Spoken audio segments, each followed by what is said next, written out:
Bismillahirrahmanirrahim. Assalamu alaikum. Asad Yaqub here.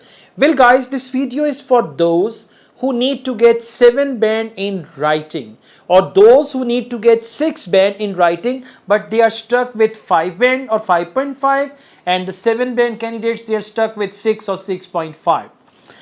Okay, in IELTS writing, apart from grammar, vocabulary and coherence and cohesion, there is another marking criteria which is called task response. And to me, task response is the most important marking criteria. Like, it starts with task response, grammatical range and accuracy, coherence and cohesion, and lexical resource. Now, in this short video, I'm going to tell you 5 common mistakes which students do about task response, and that is why instead of 6 they get 5 or 5.5, instead of 7 they get 6 or 6.5. So let's just start. The first mistake about task response, and that mistake is, let's have yellow color. Oh yeah, it's good, bright one, huh? Now the first mistake is not addressing the question fully. What is it? They do not address the question fully, means their essay is incomplete, or the question prompt which is given, they actually do not cover the topic. And why don't they cover the topic? I mean, they pick up certain words from the question rubric and they write all the essay on those words instead of understanding the statement and the bigger picture. What do? They look at the smaller picture, they elaborate on that smaller picture, and they miss the bigger picture. So make sure you read the question carefully, and in order to read the question carefully, I would advise you to read the question 5 times. Start your IELTS writing with writing task 1, but read the topic of task 1 twice before you start your writing. Read the topic of task 2 twice before you start writing your task 1. This will give you an understanding, first impression. And after doing writing task 1, when you go back to task 2, now this is your second impression and you will understand the topic better.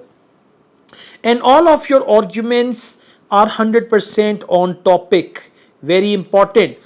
In IELTS writing, there is a marking criteria, we call it off the topic. So if your arguments are not on the topic, they are off the topic, okay? I mean, if you partially cover the topic, you are going to end up getting 5 band or lower than that. So the first thing is, you don't address all the topic. You need to address, for that you need to understand the statement or the scope of your essay. What is it that should be included, and most importantly, what is it that should be excluded? If you write what should be excluded, you are writing off the topic. Next point, not having a clear position throughout the essay. Not clear position throughout the essay. Some students, they are writing opinion essay, but they are not clear. Sometimes they agree, sometimes they disagree. Okay, they are writing discussion essay, but their own position is not clear that which side they agree. They are writing advantages, disadvantages essay, and still they are not clear whether advantages are more or disadvantages are more. They are writing a problem solution essay and the problems and solutions do not match. Causes and solutions do not match. This is very important. Your position according to the essay type, there are 4 essay types in IELTS. According to the essay type, your position must be clear. So you should know what your opinion is before you start writing.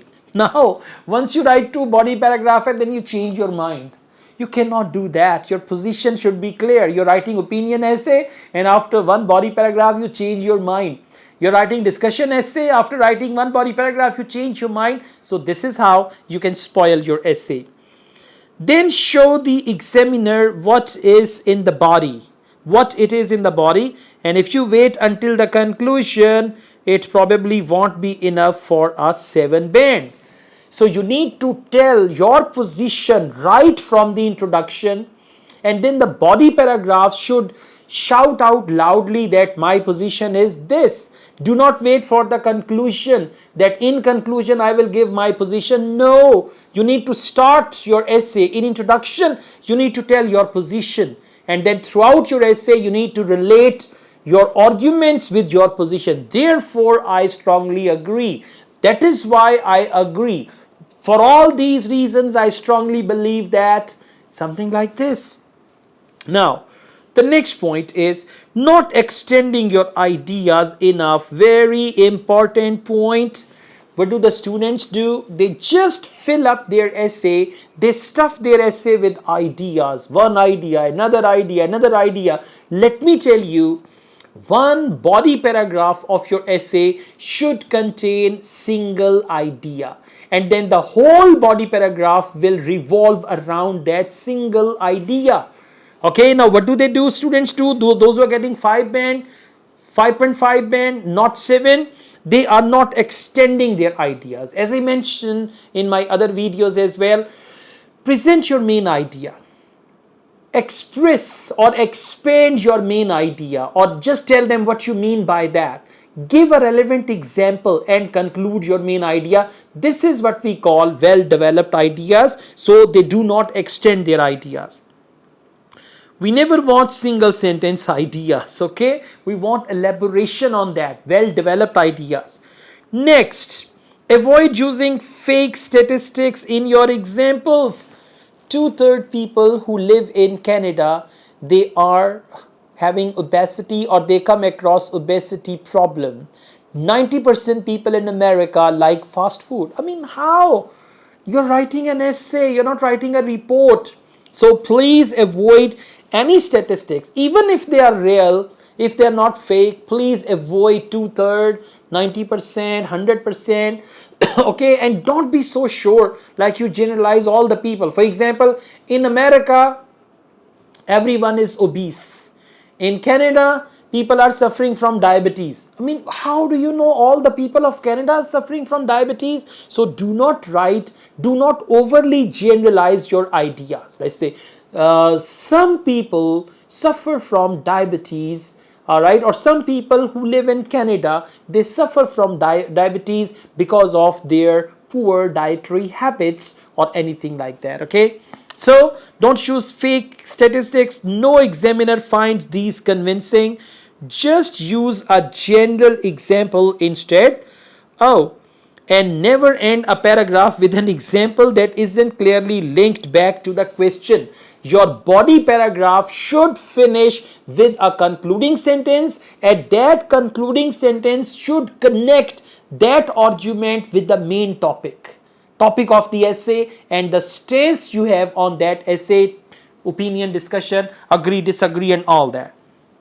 And finally, overgeneralizing, like learn to hedge so that you don't make sweeping statements that are simply not true. As I gave you the example, for example, if you say all American students bunk from their classes, okay, or the people who live in America, they drink excessive amounts of alcohol, right? All the women who live in America, they are obese, right? So, I mean, don't write anything like that. I mean, you need to generalize your ideas, but not overgeneralizing the ideas, okay? And don't write anything that cannot be true. I mean, how can you say like all the people who live in America, they spend a luxurious life? I mean, there are some people who are living under the poverty line as well in USA. There are beggars, there are homeless people there as well. So do not write anything fake like that. So in task response, these 5 points are important. Let me just go through these points. Number 1, not addressing the question fully. If you want to get 7, you need to address the question fully. Number 2, not having a clear position throughout your essay. If you want to get 7, you should be crystal clear, straightforward position. And not extending your ideas. Don't stuff your essay with ideas. Try to elaborate those ideas using the 4-step formula. Fake statistics. No room for fake statistics in your examples and all that. And do not overgeneralize your ideas. Okay, now one thing, Task response in one sentence. What is that? I'll conclude this video with this. Okay, let's change the color. Yeah. Task response in one sentence. Make sure you address the question that you are given using arguments that are well extended and justify your position as much as they can. So students, they should justify their position and all that stuff, right? Thank you so much. I also teach IELTS online all over the world and in campus in Lahore, and we provide IELTS test booking service in Pakistan as well. If you wish to get any services from these, you can contact us. Our WhatsApp number is given. Thank you so much. I wish you all the best with your IELTS writing. Take care. Allah Hafiz.